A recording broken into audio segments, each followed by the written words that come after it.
이 시간 우리에게 주신 하나님의 말씀은 구약성경 민수기 35장 33절과 34절의 말씀입니다.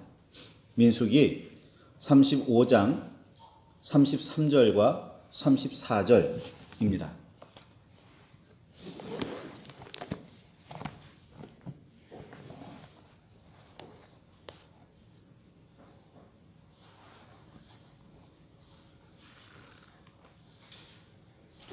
구약성경 257쪽입니다. 찾으셨으면 우리 함께 말씀을 봉독하시겠습니다. 너희는 너희가 거주하는 땅을 더럽히지 말라.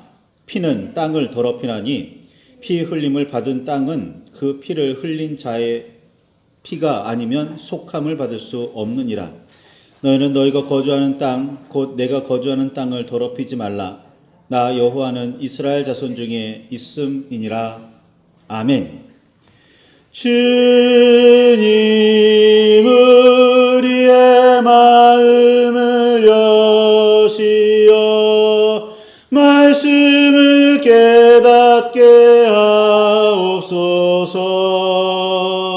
아멘.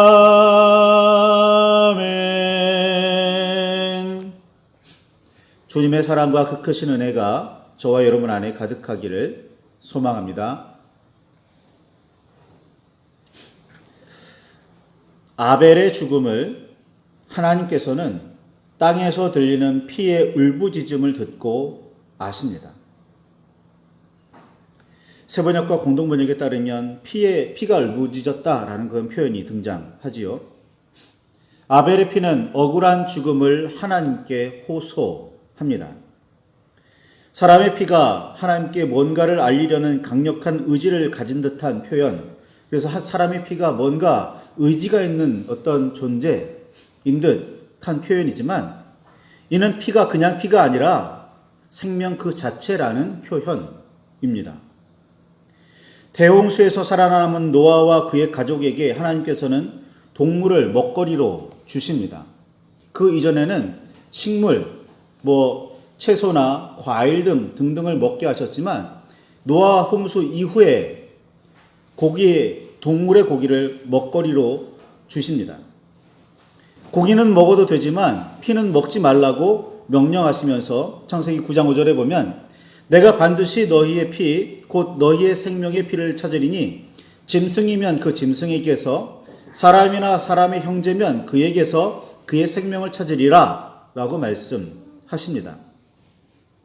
성경에는 피는 생명을 의미하는 정도가 아니라 생명 그 자체입니다. 사람이 아닌 동물의 피, 그 생명이라도 하나님께 속했기 때문에 함부로 해서는 안 됩니다. 강한 동물이 약한 동물을 죽여 잡아먹는 일을 매우 당연하게 생각하지만 그게 자연의 법칙이라고 말하지만 사람이 아닌 동물의 경우 먹이 활동 이외에 다른 이유로 다른 동물을 죽이지 않는다고 합니다. 사람이나 야생의 동물이나 배고픔을 해결하기 위해서만이 다른 동물의 생명을 죽일 수 있다고 하나님께서는 규칙을 정해 주셨습니다. 아무리 맹수라도 사냥 성공률은 약 25%, 겨우 4분의 1이라고 합니다. 무리지어 사냥하더라도 다치거나 죽는 맹수도 종종 발견할 수 있다고 합니다. 자연에서 남의 생명을 취하는 일은 절대로 쉽지 않고 함부로 해서도 안 됩니다. 이는 너무나도 분명한 하나님의 법입니다. 사람이든 다른 동물이든 자기 기분을 즐겁게 하려고 생명을 함부로 해서는 안 됩니다. 더구나 이 말씀, 이 법의 기원은 태초에 있습니다. 세상을 모두 창조하신 하나님께서는 생육하고 번성하라고 명령하셨습니다. 창세기 1장을 보면 너무나도 잘 알 수가 있죠. 세상에 하찮은 혹은 쓸모없는 생명은 없습니다. 멸절되어야 할, 도말되어야 할 생명은 없습니다. 모든 생명은 하나님의 말씀에 따라 번성하고 생육해야 합니다. 오락을 위해 함부로 죽여도 되는 생명은 없습니다. 자신의 편익을 위해서 사라져야 될 생명은 없습니다. 좀 귀찮기는 하죠. 모기, 팔이 얼마나 귀찮습니까? 심지어는 해충이라고 하기도 하죠. 그렇다고 박멸의 대상이 되어서는 안 됩니다. 그게 하나님의 법. 생명을 사랑하시는, 생명을 생육하고 번성하라고 말씀하신 하나님의 법입니다. 창세기 9장 6절에 보면 하나님께서는 다른 사람의 피를 흘리면 그 사람의 피도 흘릴 것이니 이는 하나님이 자기 형상대로 사람을 지으셨음이니라 라고 말씀하십니다. 사람을 죽이면 이라고 표현되어 있지 않습니다. 피를 흘리면 입니다. 죽을 정도로 피를 흘리면 이라는 말이 아니라 피를 흘리면 입니다. 피를 너무 많이 흘리면 죽겠지만 조금이라도 피를 흘리게 하면 이라는 뜻이라는 사실을 기억하시기 바랍니다. 피를 흘리는, 그래서 생명을 함부로 대하는 일에 대해서 하나님께서는 사람의 문제를 더욱 세세하게, 더욱 면밀하게 살피십니다. 자연에서 일어나는 일보다 더 강력한 법으로 사람의 생명을, 사람의 피를 대하라고 하십니다. 특히 사람의 피를 더욱 소중하게 여겨야 하는 이유를 하나님께서는 자기 형상대로 사람을 지으셨기 때문이라고 설명하십니다. 그러니 피를 흘리는 행위는 단순히 생명을 파괴하는 일 정도가 아니라 하나님의 형상을 파괴하는 일입니다. 동물은 어쩔 수 없이 먹거리를 위해 죽여 고기를 얻을 수 있지만 사람의 경우는 죽이기는커녕 피를 흘리게 해서도 안 됩니다. 남의 피뿐 아니라 자신의 피도 마찬가지입니다. 따라서 자신의 생명이 자기 소유라고 주장해서도 안 되지만 자기 소유라고 함부로 해서도 안 된다는 사실 분명하게 기억하시기를 바랍니다. 피는 곧 생명이고 생명은 하나님께 속해 있기에 하나님께 제사할 때에도 생명인 피는 제단에 뿌려야 했습니다. 함부로 땅에 흘리면 안 됩니다. 반드시 그것을 모두 받아서 제단에 뿌려야 합니다. 사람의 피는 무슨 일이 있어도 흘려서는 안 되지만 소나 양 등등 제물로 쓰이는 동물의 경우라도 피는 아무데나 함부로 흘려서는 안 됩니다. 피, 곧 생명은 제단에 뿌려 온전히 하나님께 돌려야 합니다. 지은 죄에 대한 책임을 지고 본래 죄 지은 사람은 자기의 생명을 하나님께 돌려야 합니다. 그러나 무엇보다도 사람의 생명을 더욱 소중하게 여기시는 하나님께서는 사람이 자신의 생명을 들여 죄에 대한 책임을 져야 하는 상황에서 사람의 생명이 아니라 동물의 생명을 대신 받기로 하셨습니다. 이 법이 구약의 제사법입니다. 생명에 대해 짓는 죄는 단지 상대방에게가 아니라 하나님께 죄를 짓는 일이라는 사실을 분명하게 기억하시기 바랍니다.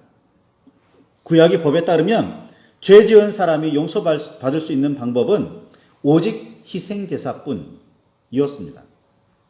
생명은 생명으로만 갚을 수 있기 때문입니다.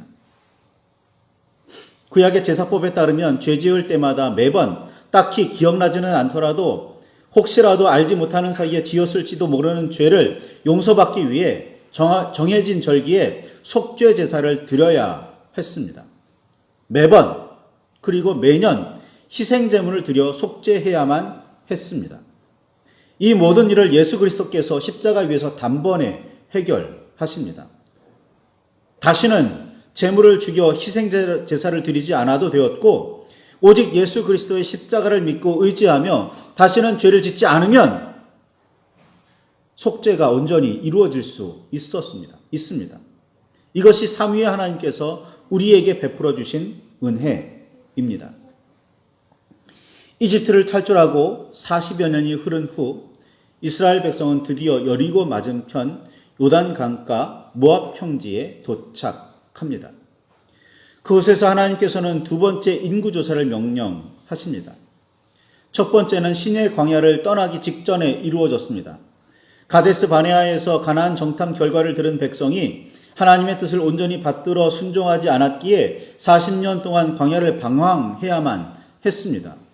두 번째 인구조사는 가데스 바네아에서의 사건 이후 40년 뒤인 요단강만 건너면 되는 가나안을 마주한 모압 평지에서 이루어집니다. 민수기 26장을 보면 알 수가 있지요. 이때 첫 번째 인구조사에 들었던 이스라엘 자손은 한 사람도 들지 못하고 가데스 바네아에서 불순종에 대한 죄로 모두 광야에서 죽음을 맞아야만 했다는 사실도 민수기 26장 끝부분을 보면 알 수가 있습니다. 죄는 생명으로 갚아야 합니다. 하나님의 형상을 파괴하는 일이기에 더욱 그렇습니다. 예수 그리스도의 십자가가 귀한 이유는 그 위에서 주님께서 피를 흘리셨기 때문이고 따라서 그 피를 의지해 용서를 구할 수 있게 되었기 때문입니다. 예수 그리스도의 십자가 이후에는 그 위에서 피를 흘려가며 우리를 용서하시고 구원의 길을 열어주신 주님을 믿음으로 우리는 속죄할 수 있게 되었습니다. 그래서 따로 제물을 죽이고 피를 흘릴 필요가 없어졌습니다.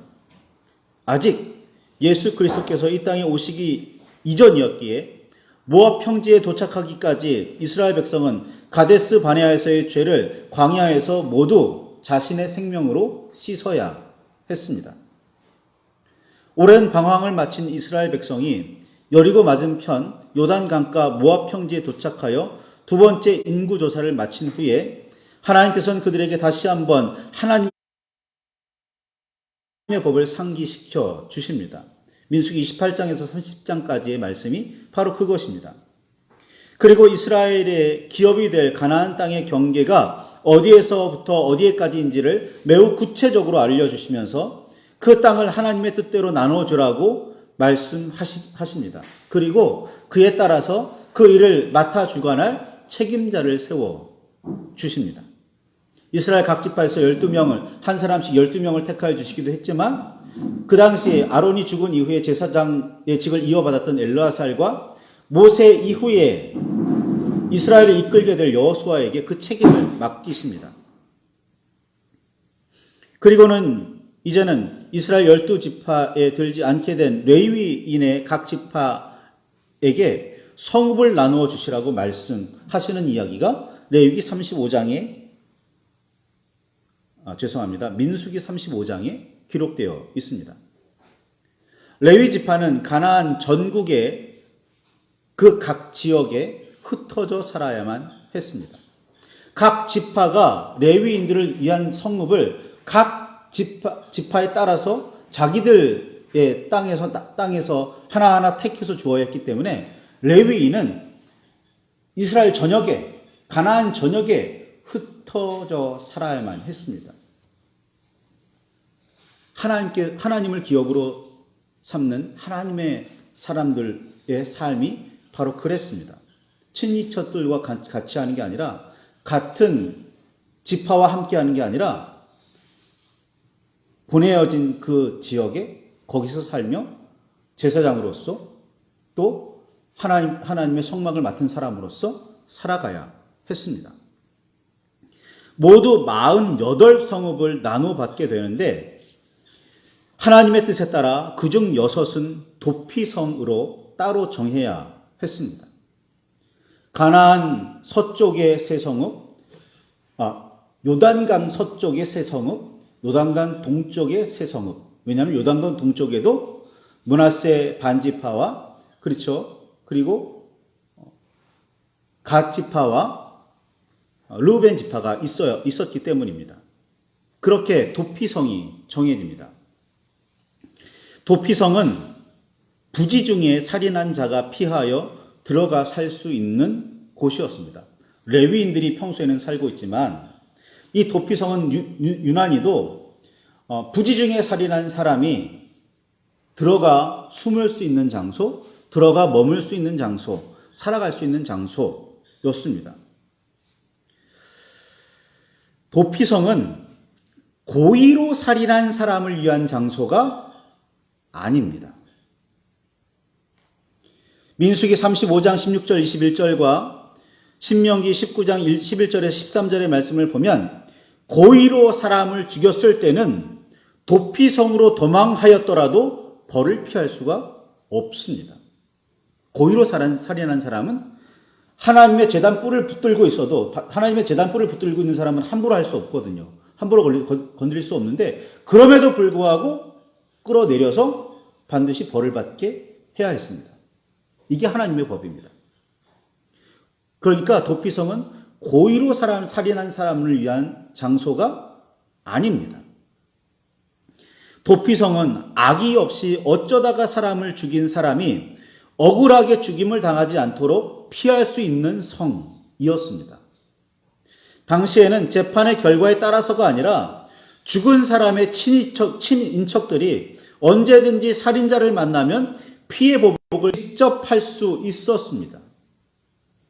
네가 내 아들을 죽였지, 네가 내 아버지를 죽였지, 네가 내 친척을 죽였지, 나 그 사람 죽일 수 있는 권리가 있는 거예요. 이게 구약의 법이었어요.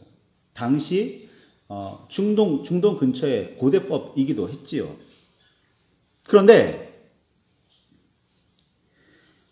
하나님께서는 거기에 이 사람이 고의로 사람을 죽였느냐 아니냐를 판단하게 하십니다. 고의냐 아니냐, 죄에 대한 벌을 받아야 하느냐 아니냐에 대한 판결을 공정하게 받을 권리를 도피성으로 도망한 사람들에게 보장해 줍니다. 이 사람이 정말 사람을 죽일 의도로 사람을 죽였느냐 아니냐 판단해야 하고, 고의로 사람을 죽이지 않았다면 그에 따른 용서 있어야 한다는 거예요. 그 억울함을 풀기 위해서 도피성이 필요한 겁니다. 그런데 이 일은 당시 고대 사회에서 피해 보복을 하는 거 당연하게 여겼고, 오늘날에도 이슬람 사회에서는 간혹가다 피해 보복이 이루어지기도 합니다. 그러니 고대는 얼마나 더 심각했습니까? 그런데 그들에게 공정한 재판을 받고 생명을 보존할 수 있는 기회를 준다? 이건 대단히 엄청난 권리, 엄청난 일입니다. 악의 없이 어쩌다가 사람을 죽여 도피성으로 도망친 사람은 우선 정당한 재판을 받을 권리가 보장됩니다. 피해 보복을 할 권리가 있는 사람들에게 함부로 죽임을 당하지 않을 수 있었습니다. 이런 과정을 통해 고의로 사람을 죽이지 않았다는 사실이 밝혀지더라도 어쨌든 사람을 죽인 그는 일상으로 돌아가지 못합니다. 민수기 35장 오늘 본문의 근처를 보면 알 수가 있습니다. 당시의 대제사장이 죽기 전에는 자기 땅으로 돌아가 가족과 함께 거주할 수 없었습니다. 도피성으로 도망친 사람은 고의로 사람을 죽이지 않았다는 사실을 밝힐 수 있었을 뿐 그렇다고 살인죄가 사라지지는 않습니다. 당시 대제사장이 죽을 때까지 일가 친척 아무도 없는 도피성에 머물러야 했습니다. 새로운 대제사장이 세워지면 지금까지 자기를 죄 없다라고 판결한 대제사장이 죽으면, 새로운 대제사장이 세워지면 사면이 이루어져서 집으로 돌아갈 수 있게는 됩니다. 그러나 그전에는 집으로 돌아갈 수 없습니다. 도피성에 머물러야 합니다. 하나님께서는 이렇게 해서 민수기 35장 33절에 있는 말씀처럼 너희는 너희가 거주하는 땅을 더럽히지 말라고 말씀하십니다. 고의로 살인하는 일도 땅을 더럽히는 일이고, 살인자라도 고의가 아니라 어쩌다가 살인한 사람을 복수할 권리가 있다고 해서 함부로 죽이는 일 역시 땅을 더럽히는 일입니다. 그렇게 피로 인해 더럽혀진 땅은 피를 흘리게 한 자의 피가 아니면 속함을 받을 수가 없습니다. 피를 흘리게 한 자가 악의에 찬 고의가 아니라면 어느 정도 용서받고 땅이 더러워지는 일은 피할 수 있었지만 살인죄가 사라지지는 않습니다. 하나님께서는 민수기 35장 34절에 너희는 너희가 거주하는 땅, 곧 내가 거주하는 땅을 더럽히지 말라. 나 여호와는 이스라엘 자손 중에 있음이니라 라고 말씀하십니다. 피를 흘려 땅을 더럽히지 말아야 하는 이유, 무죄한 자의 피를 흘리지 말아야 하는 이유, 억울하게 죽임 당하는 자가 없어야 하는 이유는 우리가 거주하는 이 땅이 여호와 하나님께서 그 땅에 거주하시기 때문입니다. 우리가 살아가는 바로 이 땅에 하나님께서 거하신다는 말씀이 당혹스럽게 느껴지시나요? 하늘에 계시는 영이신 하나님께서 온갖 물질이 가득한 이 땅에 계신다는 말씀이 낯설게 느껴지신다면 성경 공부를 처음부터 다시 하시기를 권면합니다. 하나님은 이 땅과 관계없이 하나님의 나라, 하늘 혹은 사후세계에만 영향을 미치신다? 그 사후세계만이 하나님의 나라다? 라고 말한다면 그건 성경을 잘못하는 겁니다. 영적인 하늘만이 하나님의 영역이 아닙니다. 물질적인 하늘뿐 아니라 이 땅도 하나님의 영역입니다. 하나님께서 계시는 곳이면 어디든 하나님께서 거룩하시듯 거룩해야 합니다. 하나님께서 거하시는 거룩한 곳에는 거룩한 사람만이 머물러야 합니다.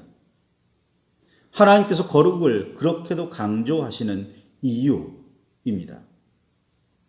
오늘 우리는 하나님께서 거룩하시듯 우리의 몸과 마음과 영과 삶을 거룩하게 이루어가고 있습니까? 우리가 살아가는 이 땅을 거룩하게 이루어가고 있습니까? 내 몸만 거룩하면 되지. 우리 교회만 거룩하면 되지. 성도들의 모임만 거룩하면 되지. 혹시 그렇게 생각하고 있습니까? 아니요. 하나님께서는 분명히 말씀하십니다.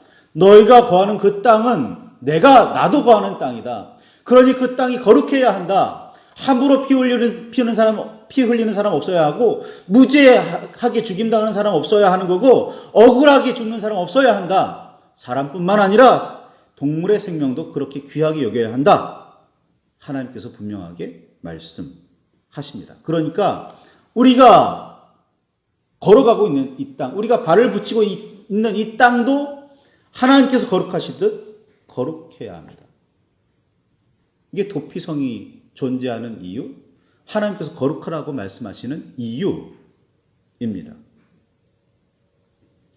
하나님의 뜻을 받들어 예수 그리스도의 가르침과 말씀에 따라 성령의 인도하신 대로 살아갈 때 우리는 거룩을 이루어갈 수 있습니다.